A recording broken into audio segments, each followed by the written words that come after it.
एक ओंकार सतनाम करता पुरख निर्भव निर्वैर अकाल मूरत अजूनी सैभं गुर प्रसाद। अंग 148वां। सलोक महला दूजा।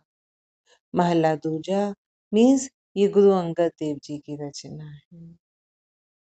मंत्री होए अठूहिया नागी लगे जाए, आपन हथी आपने दे कूचा आपे लाए। बिच्छू का मंत्र जानने वाला होकर यदि सांप पर हाथ डालता है, मंत्री होए अठूहिया नागी लगे जाए। पहले आप कहीं पढ़ो तो समझो तो ये बात आती है कि सांप को अगर किसी कोई काट जाना है तो ये मंत्र बोला जाता था जिससे उसका रस निकल जाता था, या वो मंत्र का उच्चारण करो तो सांप काट जाए तो भी उसका असर नहीं होता था। तो गुरु महाराज क्या कह रहे हैं, बिच्छू का मंत्र जानने वाला होकर यदि सांप पर हाथ डालता है तो समझ लो कि वह अपने हाथ से ही अपने को आग लगाने का काम कर रहा है, जान के उसको छेड़ रहा है, सांप में हाथ डाल रहा है। तो हाथ कटेगा ही कटेगा, वो सांप काटेगा ही काटेगा। हुक्म पया धुर खसम का अति हूँ धक्का खाए। प्रभु का आदेश ही ऐसा है कि इस प्रकार मूर्खता की हद तक जाकर काम करने वाले को धक्के ही पड़ते हैं। कि अपना समझ आ रहा है, दिख रहा है कि सांप ही सांप है, लेकिन फिर भी अगर उसमें हाथ डालेंगे तो फिर मूर्खता अपनी ही है। फिर प्रभु का आदेश भी ऐसा है कि ऐसी मूर्खता की हद तक जाकर काम करने वाले को धक्के ही पड़ते हैं। गुरमुख स्यों मनमुख अड़े डूबे हक नियाय। इसी प्रकार मनमुख व्यक्ति यदि गुरमुख के साथ धक्का करने का प्रयत्न करे तो सत्य के न्याय के अंतर्गत वह डूब जाता है।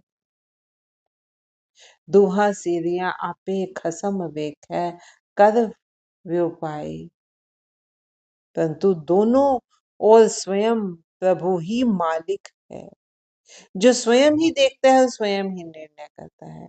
जैसे ऊपर गुरु महाराज कह रहे हैं कि जैसे कोई मंत्र जानता है, ठीक है, जिसको असलियत पता है, फिर भी वो सांप को छेड़े तो वो ही मूर्ख है। फिर जब मूर्खता की है तो धक्के भी खाने पड़ेंगे, उसका असर भी भुगतना पड़ेगा। मनमुख व्यक्ति इसी तरह से अगर गुरुमुख के साथ पंगा लेता है, गुरुमुख को तंग करता है, उसका धक्का करने का प्रयास करता है तो सत्य के न्याय के अंतर्गत वह डूब जाता है। परंतु दोनों ओर स्वयं प्रभु ही मालिक है, जो स्वयं ही देखता है और स्वयं ही निर्णय करता है। नानक एवे जानिए सब किछ तिसै रजाए। हे नानक, इस सब को ऐसे ही जाना जाए कि सब कुछ उसकी रजा में ही हो रहा है। महला दूजा। नानक परखै आप कहो ता पारख जान। हे नानक, यदि व्यक्ति अपने बलबूते को परखता रहे तो उसे ही वास्तविक परख करने वाला समझा जाना चाहिए। दूसरे को जो परखता रहता है उससे बात नहीं बनती है। अपने आप को परखे कि मुझ में क्या कमी है और मुझ में क्या सुधार चाहिए, मुझ में क्या अवगुण है, उनको कैसे ठीक करना है। यदि व्यक्ति अपने बलबूते को परखता रहे तो उसे ही वास्तविक परख करने वाला कहा जाना चाहिए। रोग दारू दोवे पूछे ता वेद सुजान। बुद्धिमान वैद्य वही है जो रोग के बारे में भी जानता हो और फिर रोग के उपचार के बारे में भी जानता हो, रोग के इलाज को भी जो समझता हो कि इसका क्या इलाज है, क्या क्या दवाई चाहिए, क्या क्या ध्यान रखना होगा। जो रोग को जानेगा वही उसको भी जाने। अच्छा वैद्य बुद्धिमान वैद्य वही है जो बीमारी को भी जानता है और उसके इलाज को भी जानता है। वाट ना करई मामला जाने मेहमान। ऐसा सुजान व्यक्ति जीवन मार्ग में अपने आप को मेहमान जानता हुआ व्यर्थ के झंझटों में नहीं फंसता। गुरु महाराज एग्जाम्पल देकर समझा रहे हैं कि व्यक्ति सच्चा पारखी वही है जो अपने आप को परखता है। जैसे जैसे वैद्य वही अच्छा है जो बीमारी भी जानता है। अब कोई अपने आप को परखेगा तो अपने गुण अवगुण देखेगा, परखेगा, फिर उनका इलाज भी करेगा, उन्हें हटाएगा भी सही।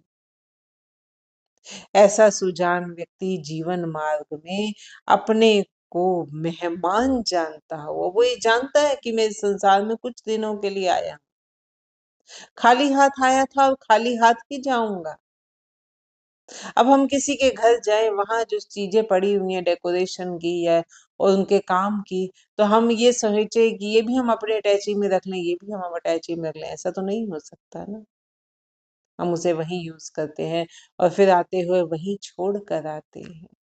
ऐसे ही हम इस दुनिया में, इस संसार में खाली हाथ आए थे और खाली हाथ ही जाना है। तो जो सुजान है, जिसने जान लिया है, जो अपने आप को परखने वाला है, वो जीवन मार्ग में अपने आप को मेहमान जानता हुआ व्यर्थ के झंझटों में नहीं पड़ता। वो यहाँ की चीजों को अपनी चीजें नहीं मानता। मूल जान गल्ला करे हाण लाए हाण। वह अपने मूल स्वभाव अर्थात प्रभु के साथ गहरा संबंध बनाकर अपने सत्संगियों में मिल बैठकर अपना समय व्यतीत करता है। लब न चलई सच रहे सो विसट परवान। ऐसा व्यक्ति लोभ के सहारे नहीं चलता, उसे कोई लोभ नहीं।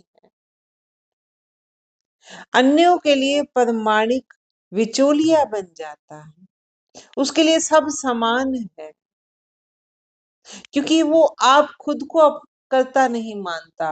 वो यहाँ अपने आप को मेहमान मानता है कि मैं तो यहाँ मेहमान की तरह आया।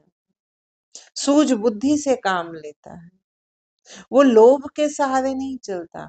वो दूसरों को भी इस रास्ते पर ले जाने के लिए, प्रभु से मिलाप के लिए बिचौलिए का काम करता है।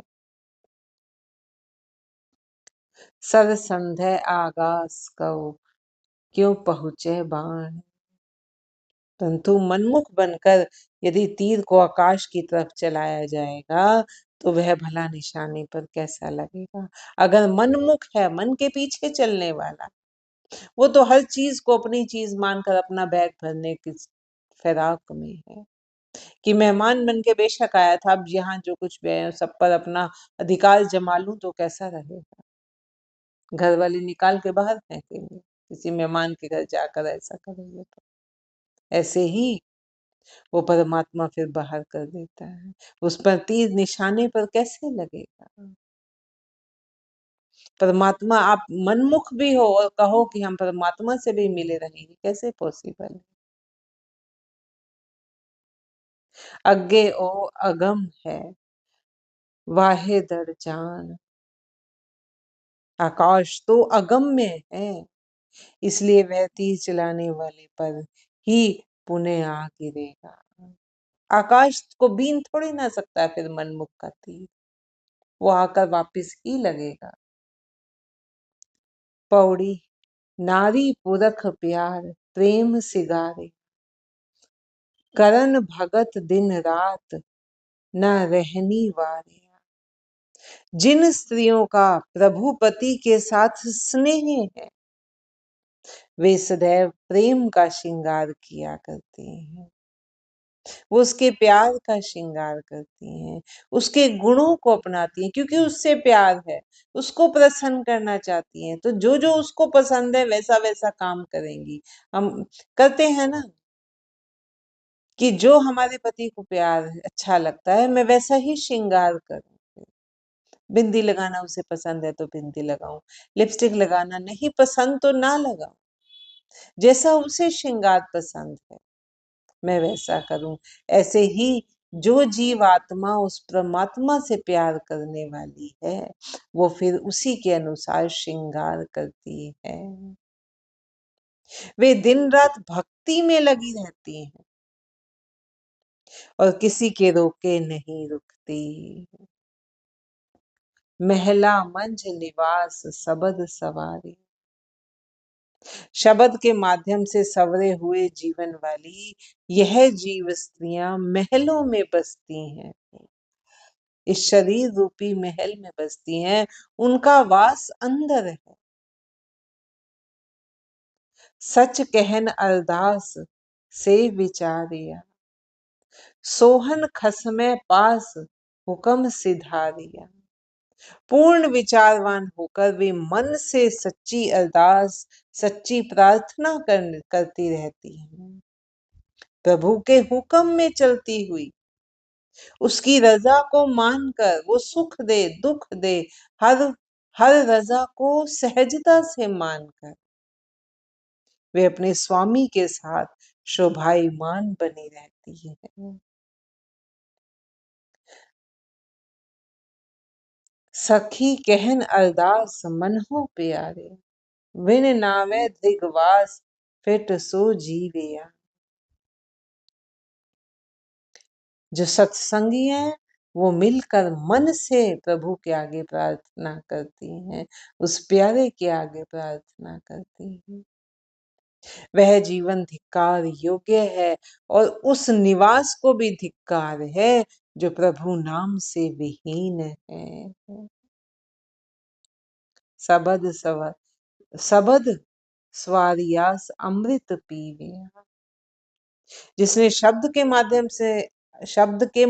से अपने जीवन को संवार लिया है, प्रभु नाम के माध्यम से, प्रभु के गुणगान के माध्यम से, गुरु की शिक्षा, गुरु के उपदेशों, गुरु के शब्दों के माध्यम से जिसने अपने आप को संवार लिया है, अपने जीवन को संवारा है, वास्तव में उसी ने नाम रूपी अमृत का पान किया है।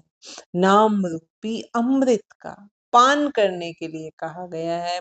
बार बार इसे अमृत कहा गया है, जो अमर कर देने वाला है, जो जन्म मरण से छुटकारा दिलाने वाला है, और उसका पान करने के लिए कहा गया। पान करना मीन्स उसको अंदर लेकर जाना है।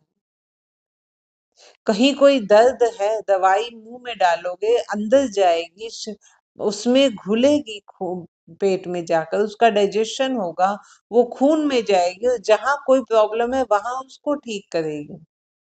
ऐसे ही प्रभु नाम एक कान से सुना और दूसरे कान से निकाल दिया तो बात नहीं बनेगी। दवाई ली है, उसका कुल्ला करके हम फेंक दें तो वो बात नहीं बनेगी। उसको अंदर लेकर जाना, मन में बसाना है, मन में बार बार मनन करना है उस प्रभु नाम का, उसके गुणों का, ताकि विकार छूट सके, गुण बस सके। जो मन में विचार, जो मन में बसाया है, जिस पर विचार किया है, बार बार मनन किया है, उसको मन में बसाया है, फिर वो प्रभु नाम अमृत के समान है, जो काम करता है, जो आपको अमर करता है, इस जन्म मरण से छुटकारा दिलाता है। सबद सवारियास अमृत पीविया,